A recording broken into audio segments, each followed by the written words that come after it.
Hi, this is Sierra and welcome to another video. Today we're doing the next chapter of Hermitcraft Retribution, which is a fan fiction next installment of my Clockwork Chronicles series, which, well, you probably should already know because it's in the title of the video, but yeah. Might as well say that because you never know. Some people just might not always pay attention, but this is chapter 6. If you haven't read the other chapters, you might want to do so, because there might be spoilers, but honestly, if you don't care, then that's totally fine, too. And, yeah, but just go for it. I don't know how long chapter 6 will be, but if it's less than 10 minutes, then we will read chapter 7. If it's not, then yeah, I'm looking. Because, like, that's my goal. Like, oh, yeah, like, at least 10 minutes. At least. So, yeah. Shall we? Chapter 6. Please, a voice whimpered as Sam opened his eyes, momentarily confused as to where he was. He stared up at the ceiling above him, recognizing the living room. The base was once again silent, apart from the fact that he could hear soft rustling beside him. Liam? Sam sat up in bed, pushing the covers aside as he looked over to see where his brother was lying. He could hear his brother whimpering, struggling underneath his blankets. Sam got to his feet, hearing his brother mutter something under his breath before groaning. Sam reached out and put a hand on his brother's shoulder. Liam was shaking, his shoulders rising and falling as soft, quiet sobs escaped his lips. Liam, can you hear me? What do you want with me? Liam pleaded, trying to brush Sam's hand from his shoulder. Sam didn't pull back. What do you want? Liam, Sam repeated, starting to shake his brother by the shoulder, gently. He heard a groan escape from his brother. Sam's brows furrowed with concern, hearing his brother continue to plead to someone in whatever nightmare he was trapped in. Liam, it's me. Sam, please, you need to wake up. He shook his brother's shoulders again, excuse me, before he was startled by a gasp, as his brother's bright blue eyes flew open, staring up at the ceiling, gasping for breath, tears still falling down his cheeks. It's okay, it was just a dream. Just a dream. Sam? Liam gasped, his voice sounding like he'd been screaming. How did you get here? Question is, how did you get here? Sam grinned at his brother. He found you. We? Liam frowned, his eyes glancing toward the door. Is Jem okay? She's safe. Everyone is safe, Sam assured him gently. But it was a trap. They wanted you to come. Tears filled Liam's eyes. He wanted to make you watch. Shh. Sam put a finger in front of his brother's lips, silently hating the man who had taunted him even more. So he had been right. The trap wasn't for the hermits or the YouTubers. It'd been for him. They'd just been a nice bonus. Sour taste filled the boy's mouth. You're safe now. We're both safe. Liam nodded. Tell Jem it's not her fault. Sam smiled gently. I think our friends beat me to death. Liam returned a smile. Julius? We don't know what happened to him. He disappeared not long after I left with you and Kate. Sam replied, touching his brother's forehead gently. You don't seem to have a fever. This nightmare was horrible. It wouldn't stop. Liam groaned, reaching for his temple, touching Sam's hand. Liam's hand felt warm in his. He wouldn't let up. Julius? Sam frowned. No, Stuart. Liam swallowed. He tried getting me to talk. I tried not to say anything. It's okay, Sam whispered. You remember what you told them? I can let our aunt know. Sad look filled his brother's face. So much they got from me, even before they forced Miss Jem to watch. A sick feeling filled the boy's stomach. He's starting to remind me of Gerald. Liam chuckled. Campbell takes a lot of inspiration from him. And the two brothers. Right, Sam knelt at his brother's bedside. Could you tell me what you know? Liam nodded, looking up at the ceiling as he let out a sigh. You don't have to right now. Lies could be a danger, Liam admitted helplessly. Can I at least share the important stuff? Yeah, go for it. Sam nodded, pulling out a piece of paper and pen. He watched his brother expectantly, waiting out. Well, technically it would be a quill, but whatever. He watched his brother expectantly, waiting as Liam started talking. First, he noticed how difficult it was for him. Tears still pouring down his face before they slowed. Once he'd written it all down, he pocketed the paper. Yeah, I'm not going to tell you what it is, because honestly, I don't know what it is yet. It's like, it could be whatever you want it to be, I guess. Like, oh yeah, like secrets. I don't know. I didn't know what to put there, so kept it vague on purpose. Yes, please. Oh, excuse me. Do you want an instant healing before you go to sleep? Yes, please. Liam smiled at his brother as Sam stood. You look tired. I'll sleep. This feels important to let Rose know, though. So I'll do that first, Sam promised. Then I'll sleep. Sam helped Liam take the potion before his brother let out another sigh, looking up at his brother sadly, before closing his eyes. Sam wondered if the long sigh he gave was him taking off the weight he'd been carrying over the time he'd been kidnapped and tormented by Campbell's minions. I won't let anything happen to you, Sam promised, and headed for the communicator.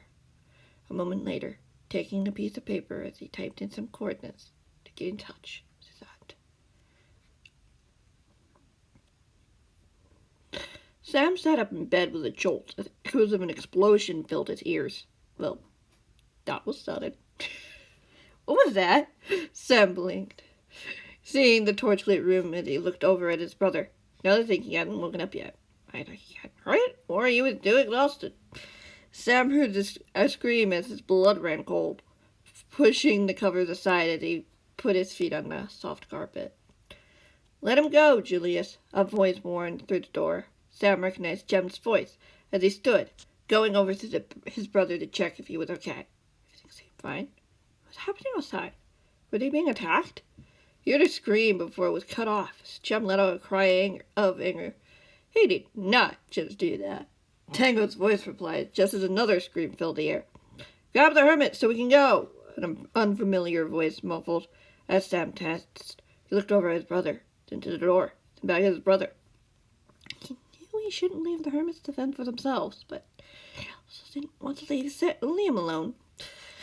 He had no way to defend himself, and if one of the attackers had the bright idea to... Sam shook the thought out of his head. He'd be careful. He went straight far from the door. He heard her scream as another explosion filled his ears as a dark figure flew past his window. Jem! You're going to pay for that! Tango hollered, his voice full of rage, as Sam ran toward the open door, seeing Jem's unconscious body by the door. Her overalls looked singed, along with part of her bright orange hair. He glanced down the hall to see Tango in combat with one of the men. Two more heading in his direction. Watch out! Sam warned as Tango yelped. One of the men had pounced on him, knocking the two of them to the floor. Sam extended his sword and charged forward, pulling the man off the hermit and grabbing Tango before pushing him behind him. Sam, what are you doing here? Tango gasped, his red eyes wide with terror. I thought you were with Stampy. You must have slept in. Sam shrugged, glancing over his shoulder. Get Jem to the living room. See if you can get the others over here. Okay. Tango nodded, hesitantly, watching the men help the first man Sam had tossed aside. Are you sure you can handle this? I've learned from the best. Sam beamed at the hermit as one of the men lunged. Go! I'll hold it back as long as I can. He didn't look back to see if Tango was doing what he had asked as he held his sword high, deflecting the attacks and making his own. He didn't allow the men to push him back, even if they tried to surround him. You're going to wish you were with your animal friends, one of the men sneered. How's Liam doing, by chance? Why would you care? Sam narrowed his eyes. Standing his guard, he noticed the room behind the men was in tatters. Part of the stairs that had protected Stampy's wall was blown to pieces, along with the bed he'd used to sleep in a couple of nights before. At the far wall, he could see figures lying motionless on the floor. Sam's heart nearly leaped out of his chest, recognizing 3 of Stampy's dogs, including Duncan, who probably had been keeping watch for trouble. His eyes glanced over at the light that filled the room. The light in front of the cylinder. It felt like a floating portal. No, it was a floating portal. So that's how they got in here, Sam noted, trying his best not to get distracted, wondering when the others would show up. Sam, I can't reach them, Tango called from the living room. That's probably because we have them, Hermit, one of the men taunted. Step aside, boy, and we might just spare you. Can't be so sure about your brother, though, however. You're going to have to get through me, Sam growled, hoping he sounded intimidating, as he kicked one of the men, sending him flying backwards. Impressive, but that won't save you, boy. One of the men pounced on him as Sam noticed movement near the portal. Sam jumped out of the way, yanking the man back by his collar with his free hand, and the man yelped in surprise. Sam! Tango warned as the boy whirled around, as the third man lunged at him. Before Sam could raise his sword, the man toppled him to the ground, grabbing for the boy's sword hand. It's a shame Campbell wants you alive, Samuel, the man sneered, narrowing his eyes at the boy. That's why I have no problem killing you myself. Stay away from my friends. Excuse me, let me try that again. Stay away from my friends! A voice shouted from the main room. Sam felt an intense heat fly over him as the man on top of him screamed. Flying down the hole, the fireball exploded into brilliant light. Sam gasped, attempting to sit up as he saw one of the men stand, ready to attack the newcomer. He recognized the man sitting in a wheelchair. Force field raised as Glasper, ready, in hand. Scar! Sam stumbled to his feet, as the hermit gave him a brilliant white smile. As he blasted the second man as he charged toward the hermit, the man slammed against the wall, consumed in flame. Careful, this place is very flammable. I laughed. Oh, don't worry. They usually put themselves out before there's a problem. He took out the third man with ease, hefting the giant blaster over his shoulder with a smile. It's good to see you again, Sam. Scar? Tango stepped out of the living room, his eyes wide with surprise. When did you? Doc sent me over as soon as possible. Scar lifted his chin. I heard there was trouble. Tango grinned, running over to his friend and giving him a hug. Glad you made it, buddy. Happy to be of help, Scar returned with the embrace. Excuse me. Scar returned the embrace before pulling away. Where are the others? Jem and Liam are inside. Sam pointed toward the living room. I don't know where Blake or Tyler went. I can't get in touch with Isaac. Tango frowned. The girls wouldn't respond either. So who's missing? Scar raised an eyebrow. Do we need to regroup? Good idea. Sam pulled out his communicator. Tango, let Tyler know to meet us here. Scar, can you get Caleb over? I'll see if I can track down Blake. You got it, Captain. Scar grinned, pressing a button as the compartment opened. He pulled out a communicator with the light. Got a spare. I felt I might need it in emergencies, especially after the incident with Julius. Right. Tango nodded, his expression sour at the mention of the boy's name. Sam didn't blame him. He'd been attacked a couple days before by the boy himself. If it hadn't been for Tyler, it probably would have been too late. I want to stay close to Liam and Jem, if possible. Sam nodded, pressing a button. Blake's on his way. Great! Tango nodded. Are we even sure our friends are even here? Yes, Scar nodded with confidence. They're close. I just wasn't able to get a location. Tango grimaced inside. See you in a minute. He headed for Henry and Hilda's room. I wouldn't go far, Sam warned. We don't have numbers on our side right now. I won't be far, Tango promised with a nod. Thanks for helping us back there. It's literally my job. Sam grinned, walking into the living room. He found Jem lying on the couch as he went over to check on her.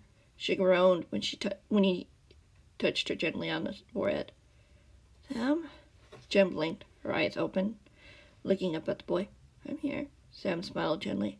You feeling okay? Yeah, she nodded, sitting up, rubbing her head. Maybe a headache, but overall good. Good, Sam nodded, feeling the communicator vibrate in his hand. He looked down, scowled when he saw the coordinates bucketing it away. Is everything okay? Who was that? Jem frowned. Nothing important. I can call them back later. Sam brushed off with a smile. Right now, we need to figure out where Campbell's goons took our friends. Fear crossed her green eyes as she shook her head. Julia said something about Korean, about where he was. She looked down at her feet. Impulse has been worried about him all morning. He heard him calling out for help just before he waking up. Green's missing? Sam furrowed his brow. Jem nodded. I told you, but I didn't want to bother you. Thank you, Sam said gratefully. And have a good night's sleep. Nightmares? She asked. Not mine. He shook his head, looking over at Liam. Oh, she breathed, understanding. A silent gesture. How bad are they? Intense. Sam frowned. I was barely able to wake him up. Jem bit her lip. I hope they're not hurting them. My guess is they probably are, Sam said sourly, shaking his head. Campbell is adamant about hurting Rose. He'll do anything to try to get our attention. Probably wants me to go find them and get captured again. Guilt filled her features. Sorry. It's not your fault, Jem. Sam knelt beside her. You didn't do it with ill intent. I know that. She smiled sadly. Thanks, Sam. It's good to have friends like you. Sam stood, glancing back. Footsteps approached, following a roll of wheels. Meeting in 5, Tango commanded with a smile at the boy. Scar right behind him. Let's see if we can figure out where it could have gone. I think we can continue. That's fine. It's fine. Chapter 7. Sam retrieved the chicken he'd placed in the oven and carefully placed it on the plate. 3 plates sat in a small tray as Sam smiled, putting in a few carrots and a baked potato to the mix. He lifted up the tray and carried it out to the kitchen toward where his friends were residing. The hole created by the firework explosion had been patched up, and new beds put in their place. Scar sat in his wheelchair next to a bed where both Jem and Tango were sitting. Scar's eyes were closed, his expression in complete concentration. Not interrupting anything, am I? Sam asked hopefully. No. Jem smiled in greeting. Scar's trying to connect it to Impulse again, but there's some sort of barrier stopping him. Sam nodded. Maybe a little break for dinner would be suitable? Scar opened his eyes and grinned at the boy. You made that for us? Yeah, I thought it would be nice. Sam shrugged. Stampy and the others will be back later. Stampy really wanted to finish this game. Didn't have the heart to tell him his friends were in danger? Tango teased. Sam shook his head, offering the tray. The hermits each took a plate. It's good for him to stick to his routine. Tomorrow's a new day. Although probably means he'll have to observe. Sam smirked. Someone needs to watch for trouble. Scar giggled. At least they know you have their backs. It's okay. We'll take care of it. Tango can stay with Liam if something comes up. Sam let out a sigh of relief. Thanks, guys. I probably need it too. Anything for a friend. Scar cheered with a grin. This is good. Thanks. Actually, it's Stampy's Christmas chicken recipe. Sam blushed. I'm still learning. I can help. Scar beamed at the boy. I may be a bit of a cook myself. Okay, I'll do a cheeky reference there. Of course I will.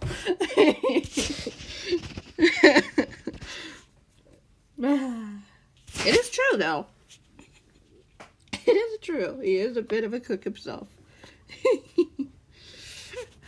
Maybe someday soon, the boy replied, glancing down the hall. You can see the protectors weren't too far away. Keep trying, Scar. I'm sure you'll get through. I don't give up easily, the hermit mused. You got that right. Tango shook his head with a bemused smile. We'll give you a holler if we need you. Okay, Sam nodded. I'll probably be with Liam until tomorrow morning, then. Hopefully it's better tonight, Jem offered. Really? Sam shook his head. Not sure I'll sleep easily knowing my friends are in trouble. Neither will I, Tango frowned. I agree with Scar, though. They do seem close. Sam nodded, taking the empty plates and putting them back on the tray. He wished his friends good night before disappearing into the living room. Sam? Liam's quiet voice croaked. Sam nearly dropped the tray. What is it? Sam asked, placing the tray on the couch as he went over to his brother. My murmur won't stop.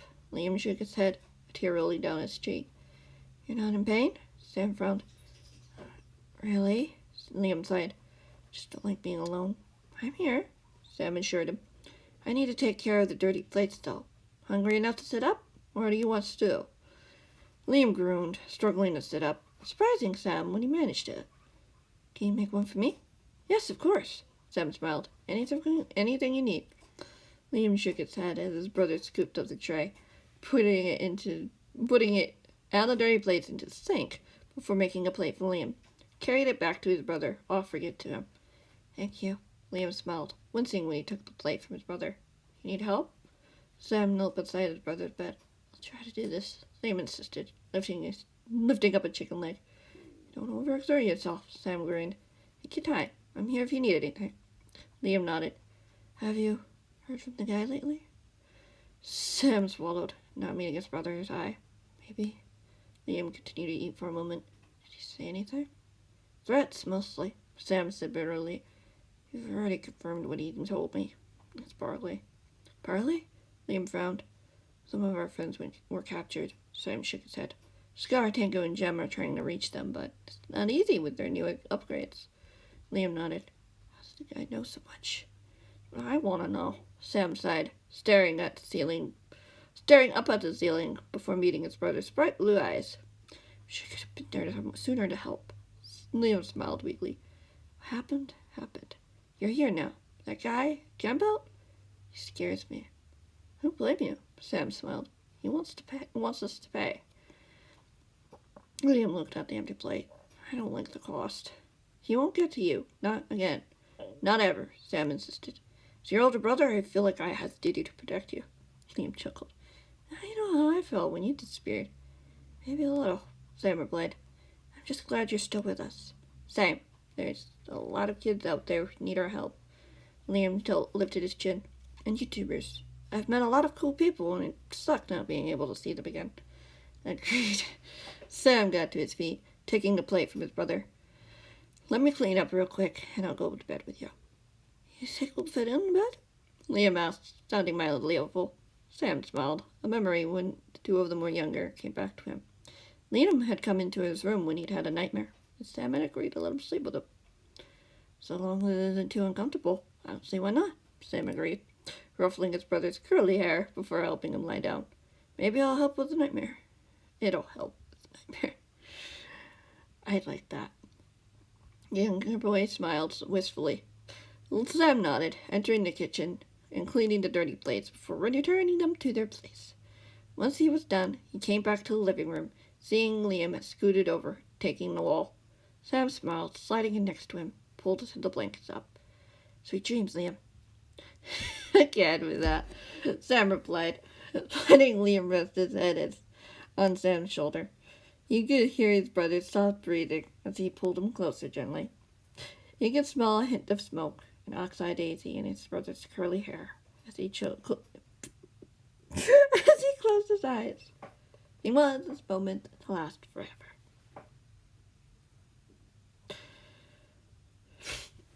But, yeah, we're good. Anyway, this is going to be the end of this chapter. Now, next part will be chapter 8. And then the video after will go on to chapter 9. That is because the part ends on chapter 8. I know that because I wrote it. So, yeah. Then we'll move on to the next perspective, and then the next perspective, and then the next perspective, you know. You know how these stories go. You just tell a story. You know how to do it. This is going to be the end of this video. Thank you guys so much for watching. Hope you enjoyed, and I will see you in the next one. Whenever that might be.